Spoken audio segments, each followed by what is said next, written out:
Hi నేనండి మీ Devika. So ఒక person అడిగారు, మ్యామ్ నేను ఎడ్యుకేషన్ కంప్లీట్ అయిపోయింది, కోర్స్ స్టేజ్ కూడా ఇంటర్వ్యూ అనేది కూడా క్రాక్ అయిపోయా.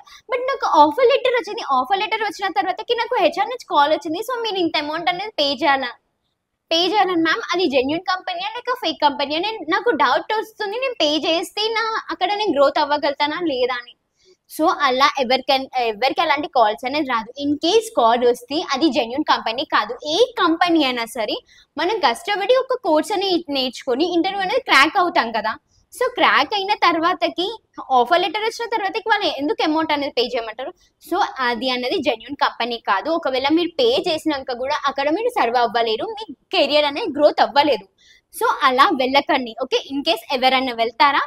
ఎవరు వెళ్ళరండి, బట్ తెలియని వాళ్ళు మాత్రం వెళ్తారు. సో ఈ వీడియో అనేది వాళ్ళకి షేర్ చేయండి. ఎందుకు షేర్ చేయమంటున్నా, సో ఇలా ఉంటుంది, సో ఇలా కాల్స్ వస్తే ఇలా వెళ్ళొద్దు, ఇలా అమౌంట్ అనేది పే చేయొద్దు అని.